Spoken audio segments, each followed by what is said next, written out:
नीतीश ने फिर मारी पलटी, राहुल का वेलकम, शाह हैरान और सदमे में। बीजेपी में हलचल। पहले अधिकारी टोक रहे थे, एक कॉल आया, दिल्ली की मनाही के बाद भी जीत गए राहुल।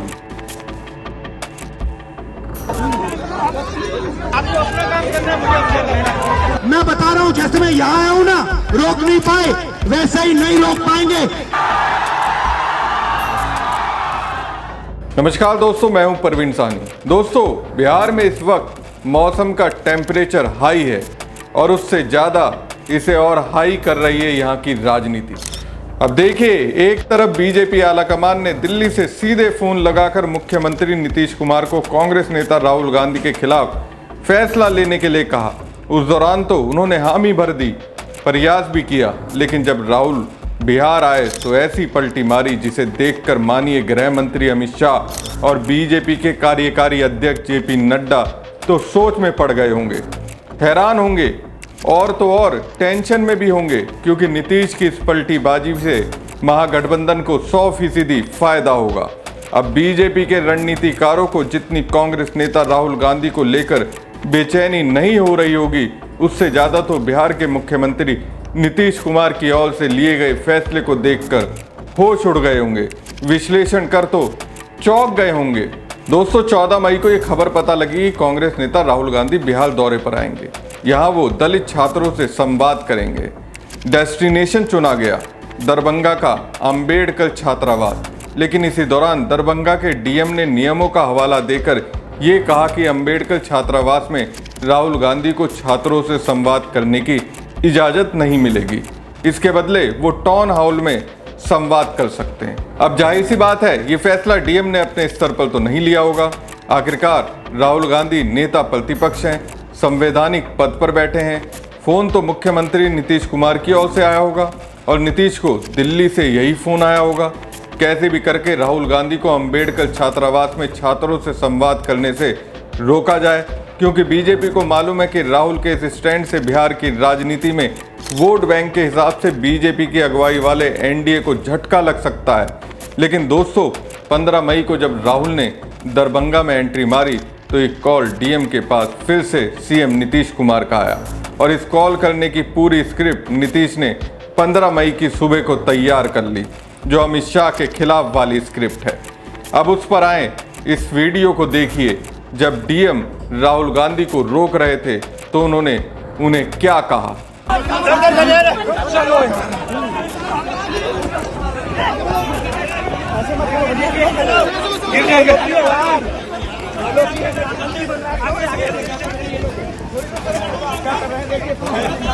हम लोग आपको अपना काम करना है, मुझे अपना करना है। आप करो अपना काम, मैं नहीं रोका।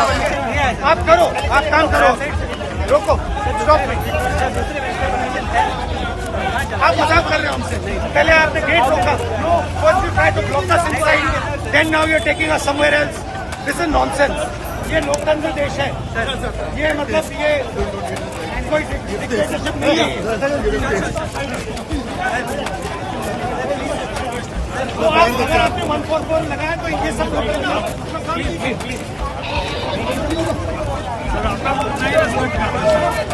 वो तो है। मैं भी आपका बहुत रिस्पेक्ट करता हूँ।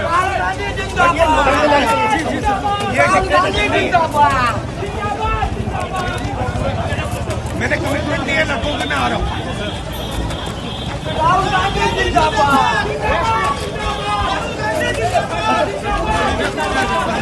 सुना आपने राहुल क्या कह रहे हैं? राहुल कह रहे हैं भारत में लोकतंत्र है, संविधान से चलता है, ना कि तानाशाही से। हमें सामाजिक न्याय और शिक्षा के लिए आवाज उठाने से कोई नहीं रोक सकता है। दरभंगा में राहुल अंबेडकर छात्रावास जाने पर अड़े रहे।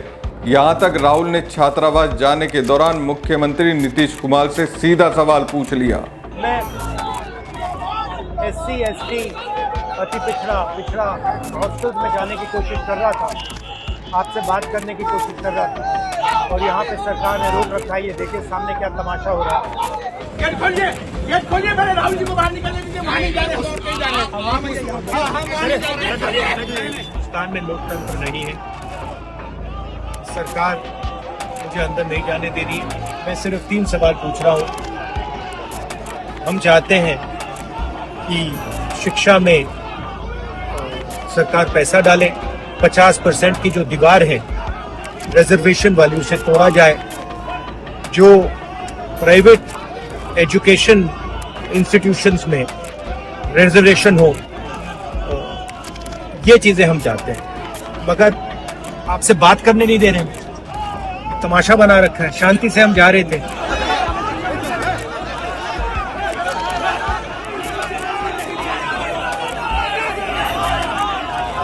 चाहते हैं कि मैं आपसे ना मिलूं, आपकी जो मांगे हैं वो ना उठाऊं, मगर रोका नहीं जा सकता। संवाद कब से अपराध हो गया? नीतीश जी, आप किस बात से डर रहे हैं? क्या बिहार में शिक्षा और सामाजिक न्याय की स्थिति छुपाना चाहते हैं? ये राहुल के सवाल हैं। बहरहाल राहुल गांधी को रोकने में बिहार पुलिस को कामयाबी नहीं मिली। राहुल पैदल चलकर पुलिस के लाख रोकने के बावजूद मीटिंग स्थल पर पहुंच गए और वहां दलित छात्रों के बीच हुंकार भर दी।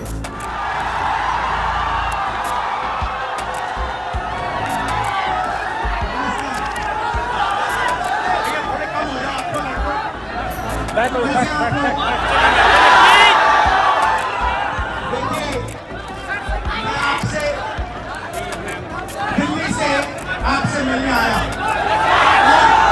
और मेरा लक्ष्य सिर्फ ये था कि मैं आपसे बात करूं, थोड़ा पिक्चर चाहिए, मैं आपसे बात करूं, जो मेरे दिल में है मैं आपको कह दूं, और जो आपके दिल में है वो आप मुझे कह दो। मगर प्रशासन ने मुझे पूरी तरह रोकने की कोशिश की, बैरियर लगाया और मैं पीछे के रास्ते से आपके यहाँ आ गया।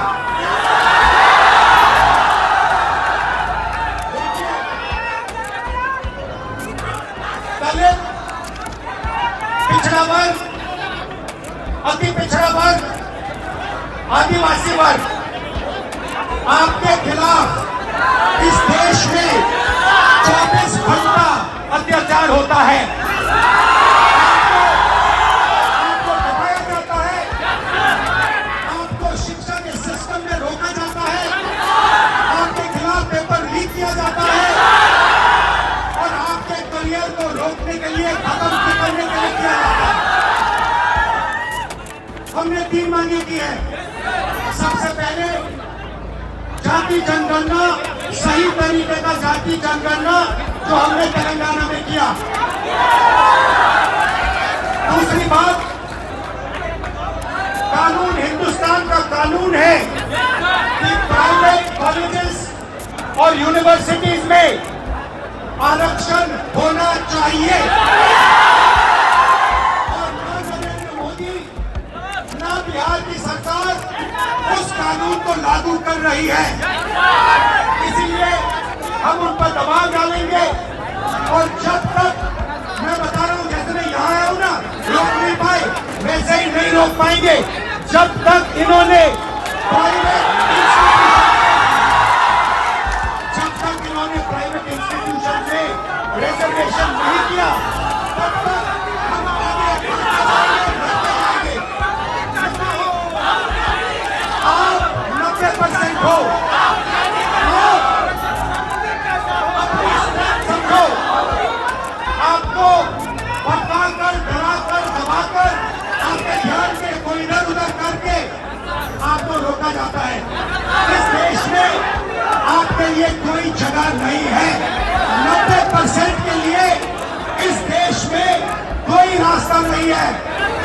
एजुकेशन सिस्टम के मालिकों को देखो, मेडिकल सिस्टम के मालिकों को देखो, आपके लोग कितने जीरो, मगर मनरेगा की लिस्ट निकालो, आपके लोगों से भरी हुई है।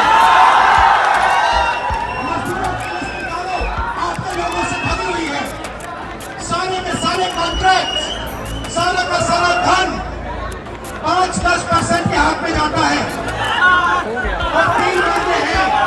पहली मांग जाति जनगणना, दूसरी मांग प्राइवेट इंस्टीट्यूशन में, प्राइवेट स्कूल और कॉलेजेस में रिजर्वेशन, अति पिछड़ा का, ओबीसी का, दलित का, आदिवासी का।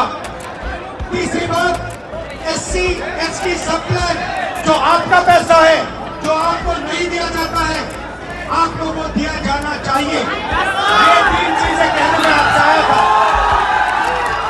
ये बात समझिए, आप एक बात समझिए कि आज की पुलिस ने अभी मुझे रोकने की कोशिश की,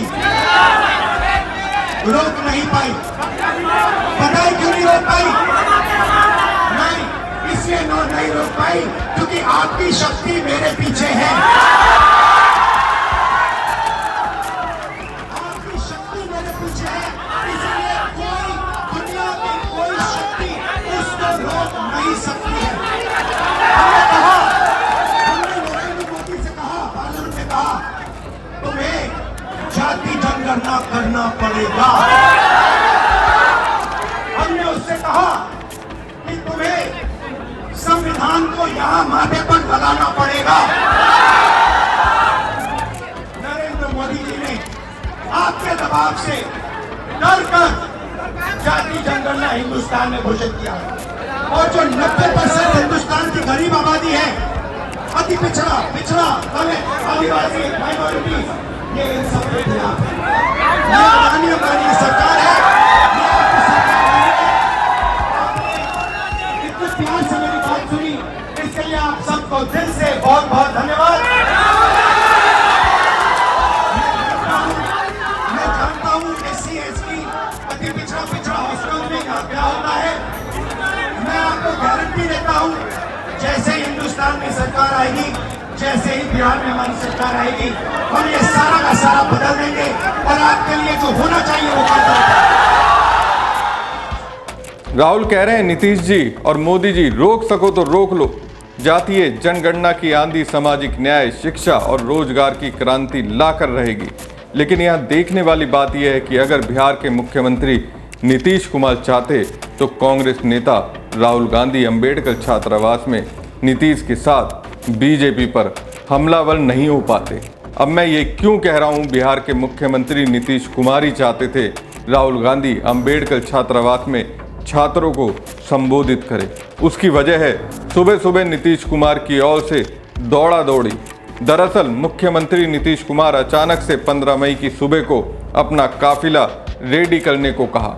सीएम अचानक गाड़ी में बैठकर सुबह सुबह भीषण गर्मी में ही सड़क पर निकल पड़े। मुख्यमंत्री नीतीश कुमार अपने कई मंत्री अधिकारियों के यहाँ एक एक करके अचानक से धमक गए। नीतीश कुमार मंत्री विजय चौधरी के आवास पर पहुंचे, वहां उनसे कुछ देर बात की, फिर वहां से निकल गए। उसके बाद मुख्यमंत्री नीतीश कुमार एकाएक वरिष्ठ मंत्री विजेंद्र यादव के आवास पर पहुंच गए। सीएम के वहां जाने के पहले से कोई तैयारी या प्लानिंग नहीं थी। मुख्यमंत्री ने विजेंद्र यादव से हालचाल पूछा और उनके स्वास्थ्य के बारे में जानकारी ली और वहां से निकल गए। मुख्यमंत्री नीतीश कुमार वहां से निकलकर मंत्री अशोक चौधरी के घर पहुंच गए।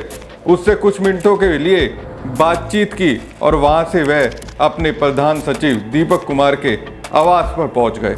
दोस्तों, ये मैंने जितने भी नाम गिनाए, ये सारे के सारे नीतीश के बेहद ही विश्वसनीय लोग हैं।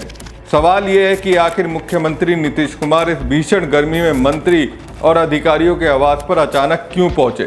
मंत्रियों को भी पता नहीं था कि मुख्यमंत्री आ रहे हैं, अधिकारियों को भी पता नहीं था कि मुख्यमंत्री आ रहे हैं। राजनीतिक हलकों में सीएम के एकाएक पहुंचने की खूब चर्चा हो रही है। इस तरह सीएम के आने का क्या मतलब है, शायद पता नहीं चल पा रहा है, लेकिन कहा जा रहा है अपने विश्वास पात्रों से मिलकर नीतीश ने राहुल के बिहार दौरे पर बात की। अंबेडकर छात्रावास में उन्हें दलित छात्रों से संवाद करने देने पर बात हुई। इसी का परिणाम हुआ कि डीएम को अपना फैसला बदलना पड़ा और कांग्रेस नेता राहुल गांधी को अंबेडकर छात्रावास में दलित छात्रों से संवाद करने की इजाज़त देनी पड़ी। यानी साफ है, नीतीश कुमार ने फिर से पलटी मारी और इस पलटी मारने के पीछे कुछ तो वजह होगी और ये वजह कभी ना कभी तो सामने आएगी। इंतजार कीजिए। हमारी खबर आपको कैसी लगी कमेंट बॉक्स में कमेंट करके जरूर बताएं। साथ ही पेज को ज़्यादा से ज़्यादा लाइक और शेयर कीजिएगा। धन्यवाद। नीतीश ने फिर मारी पलटी, राहुल का वेलकम, शाह हैरान और सदमे में, बीजेपी में हलचल। पहले अधिकारी टोक रहे थे, एक कॉल आया, दिल्ली की मनाही के बाद भी जीत गए राहुल। आपको अपना काम करना है, मुझे अपना करना है। रहा हूं, जैसे मैं यहाँ आया हूं ना, रोक नहीं पाए, वैसे ही नहीं रोक पाएंगे।